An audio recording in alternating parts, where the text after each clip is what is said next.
Bienvenue sur Jésus-Christ Original. Merci d'être abonné. Si vous ne l'êtes pas, faites-le pour ne rien rater. Sans plus tarder, nous rentrons dans le vif du sujet. Et comme vous le voyez, la saga continue. La saga de Regina Daniels continue.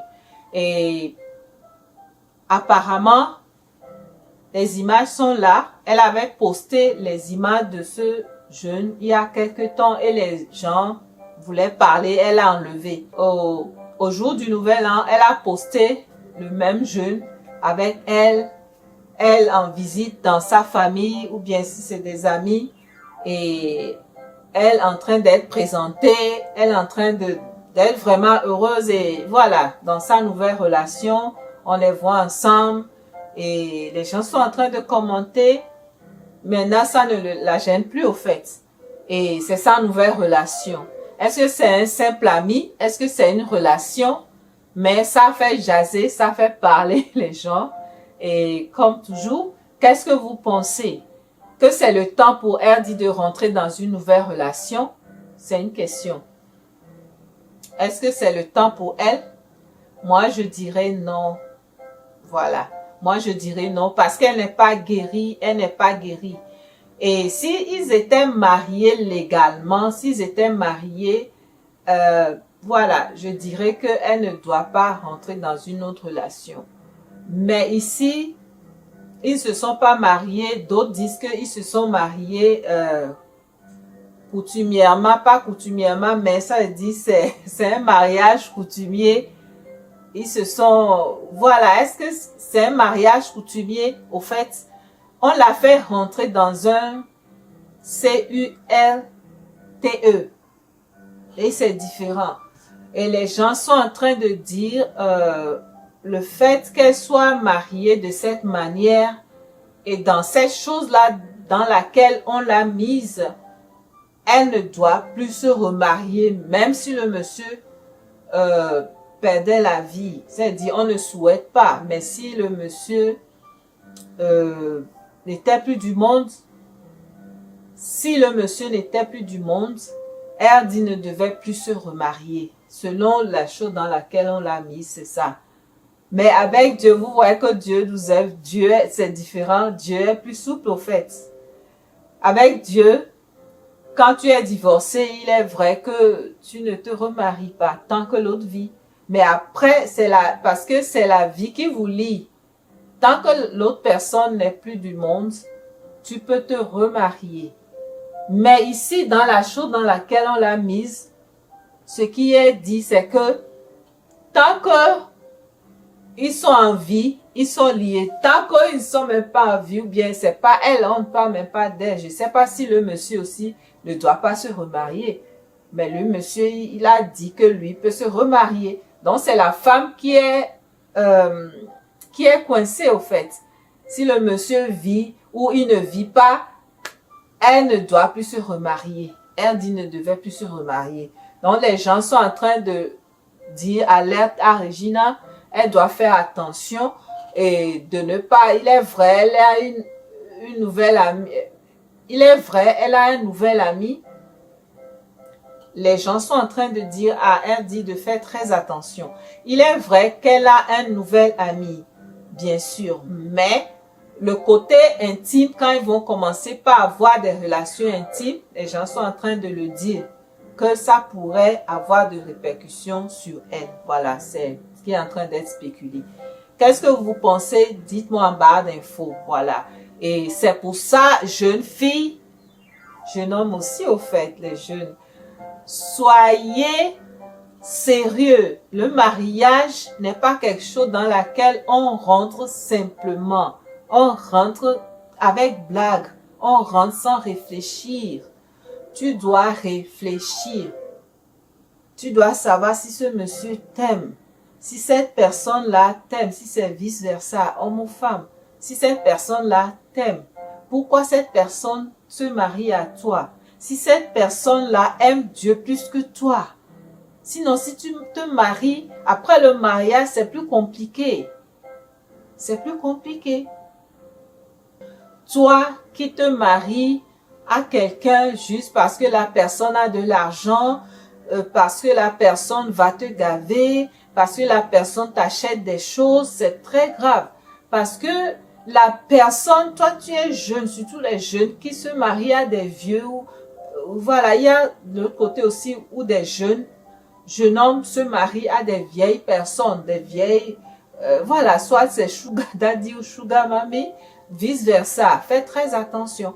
Parce que le vieux là qui a de la richesse ou bien qui est arrivé dans la vie, on le dit ainsi, tu ne sais pas comment cette personne a amassé sa richesse. Cette personne l'a amassé, mais cette personne elle a un point de vue que peut-être toi tu n'as pas. Donc, elle va t'imposer, ou ce monsieur va t'imposer ses points de vue. Tu n'auras pas, ça dit, c'est l'argent qui sera ton bonheur. Tu n'auras pas de considération. Vous avez vu, elle a crié que dans la maison de NED, je n'ai pas de voix, je ne suis rien, je suis traitée comme nulle, je suis traitée comme personne, et je suis traitée comme une personne qui n'a pas de valeur. Mais j'ai la valeur dans ma famille, j'ai la valeur dans ma famille. Vous comprenez ça? Et ça, c'est grave. Donc, faites très attention avant de vous marier. Réfléchissez, réfléchissez, réfléchissez. Et tant que ton père et ta mère ne sont pas d'accord sur une relation jeune homme, jeune fille, oublie cette relation. Oublie-la. Parce que ton père ou ta mère, ils ont un sentiment spirituel que c'est eux qui t'ont fait venir au monde. Quand ils disent ne te mets pas dans ces relations, il faut oublier. Sinon, si tu t'y mets, tu auras des répercussions, tu auras du regret. Il y a une jeune dame là qui disait quand je voulais me marier, ma maman n'était pas d'accord. Vanessa Kaxero, quand elle pleure sur le nez, quand elle pleurait, elle a dit, ma maman n'était pas d'accord. Et quelqu'un lui dit, bon, au fait, ta maman n'était pas d'accord. Tu es déjà dans la relation, il faut penser comment gérer la situation. Elle n'était pas d'accord, tu as forcé, tu étais dedans, maintenant ça ne va pas. Ouais. Elle dit, c'est rare de voir un mariage qui a marché malgré que les parents n'étaient pas d'accord. Et que cette jeune fille-là a été dans le mariage et elle a vu le bonheur. C'est rare. Je crois que j'ai entendu une histoire pareille comme ça, mais je ne sais pas exactement les vrais détails. C'est très rare. C'est pour ça dans la Bible, il est écrit, c'est le père qui donne en mariage. Et c'est dans la Bible, les vierges, c'est bien d'être vierge, mais les vierges vont souffrir. Et si tu veux garder ta fille vierge éternellement, garde la vierge éternellement. C'est ce qui est dans la Bible. C'est pour ça c'est le père qui donne en mariage. Et si le père n'est pas en vie, si le père ne peut pas agir, ou bien peut-être il y a des gens, les personnes reconnues, c'est la mère qui représente le père. Et si la mère, la personne qui va en mariage n'a pas de père, n'a pas de mère, ou bien ils ont perdu la vie, alors les tantes prennent la relève. Voilà. Et s'ils ne sont pas d'accord, si tu n'as pas de père, de mère, ils sont déjà endormis dans le Seigneur et que ta tante ou ton oncle ne veut pas, il faut réfléchir 2 fois avant il faut pas dire c'est pas mon père, c'est pas ma mère, je vais foncer dedans. Il y aura quelque chose devant. Et il y a un truc là que je voulais aussi souligner. Vous qui rentrez dans les relations, vous avez de l'intimité avant de présenter les gars là, au fait, ou les filles là, à vos parents. Des fois, il est tard, peut-être, des fois, la personne que vous présentez a été la copine de votre père. Des fois, il a été le copain de votre mère, de la daddy ou sugar mommy, vice versa. Faites très attention. Parce que le vieux là qui a de la richesse ou bien qui est arrivé dans la vie, on le dit ainsi, tu ne sais pas comment cette personne a amassé sa richesse. Cette personne l'a amassé, mais cette personne elle a un point de vue que peut-être toi tu n'as pas. Donc, elle va t'imposer, ou ce monsieur va t'imposer ses points de vue.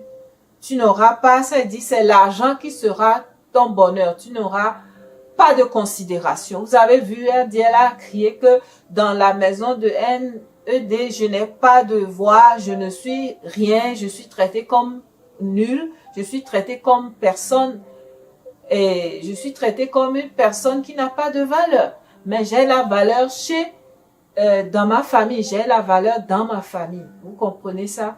Et ça, c'est grave. Donc, faites très attention avant de vous marier. Réfléchissez, réfléchissez, réfléchissez. Et tant que ton père et ta mère ne sont pas d'accord sur une relation jeune homme, jeune fille, oublie cette relation. Oublie-la. Parce que ton père ou ta mère, ils ont un sentiment spirituel que c'est eux qui t'ont fait venir au monde. Quand ils disent ne te mets pas dans ces relations, il faut oublier. Sinon, si tu t'y mets, tu auras des répercussions, tu auras du regret. Il y a une jeune dame là qui disait quand je voulais me marier, ma maman n'était pas d'accord. Vanessa Kaxero, quand elle pleure sur le nez, quand elle pleurait, elle a dit, ma maman n'était pas d'accord. Et quelqu'un lui dit, bon, au fait, ta maman n'était pas d'accord. Tu es déjà dans la relation, il faut penser comment gérer la situation. Elle n'était pas d'accord, tu as forcé, tu étais dedans, maintenant ça ne va pas. Ouais. Quand les parents, aucun mariage, c'est rare qu'un mariage ne marche pas. Quand, ça dit, c'est rare de voir un mariage qui a marché malgré que les parents n'étaient pas d'accord. Et que cette jeune fille-là a été dans le mariage et elle a vu le bonheur. C'est rare. Je crois que j'ai entendu une histoire pareille comme ça, mais je ne sais pas exactement les vrais détails. C'est très rare. C'est pour ça dans la Bible, il est écrit, c'est le père qui donne en mariage. Et c'est dans la Bible, les vierges, c'est bien d'être vierge, mais les vierges vont souffrir. Et si tu veux garder ta fille vierge éternellement, garde la vierge éternellement. C'est ce qui est dans la Bible. C'est pour ça c'est le père qui donne en mariage. Et si le père n'est pas en vie, si le père ne peut pas agir, ou bien peut-être il y a des gens, les personnes reconnues, c'est la mère qui représente le père. Et si la mère, la personne qui va en mariage n'a pas de père, n'a pas de mère, ou bien ils ont perdu la vie, alors les tantes prennent la relève.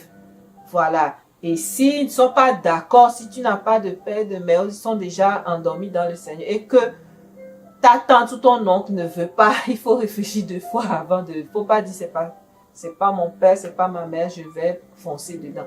Il y aura quelque chose devant. Et il y a un truc là que je voulais aussi souligner.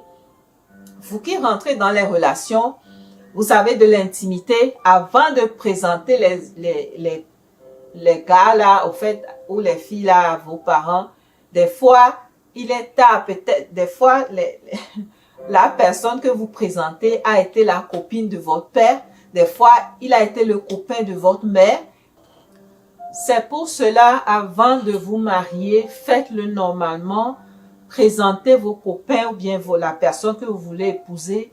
D'abord, priez, présentez-les à vos parents pour que cela ne soit pas « Ah, je suis grosse de cette personne que je veux épouser et maintenant je la présente à mes parents. » Et mes parents, parmi mes parents, peut-être que le gars que tu as trouvé ou la fille que tu as trouvée était le copain ou la copine de ton père ou de ta mère. En fait, c'est des choses qui arrivent.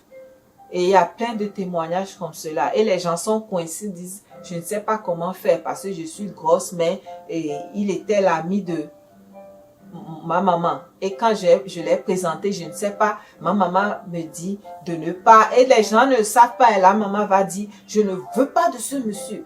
Et la fille ne sait même pas que c'est le EX de sa maman ou de vice versa.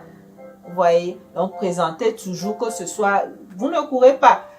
Le SEX, vous allez faire ça, vous serez même fatigué de faire ça à l'intimité. Donc, prenez le temps de rentrer normalement dans une relation. Prenez le temps de rentrer normalement dans un mariage. Voilà. Allez, à bon entendeur. Salut, soyez bénis. Je vous aime très fort dans le Seigneur. Qu'est-ce que vous pensez? Dites-moi en barre d'infos. Voilà. Est-ce que Regina devait rentrer dans une relation maintenant? Qu'est-ce que vous pensez? Dites-moi.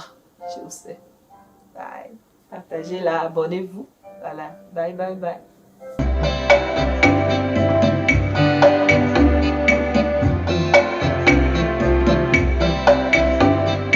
Jésus-Christ original.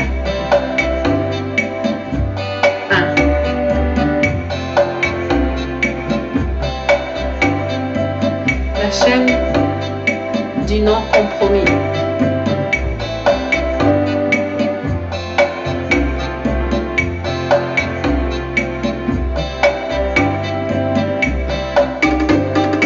Vous connaîtrez la vérité et vous affranchira. Lisez vos Bibles. Vous connaîtrez la vérité et elle vous affranchira. Oh, oh, oh, oh, vous connaîtrez la vérité et elle vous affranchira. Lisons nos Bibles. Lisons nos Bibles. Lisons nos Bibles.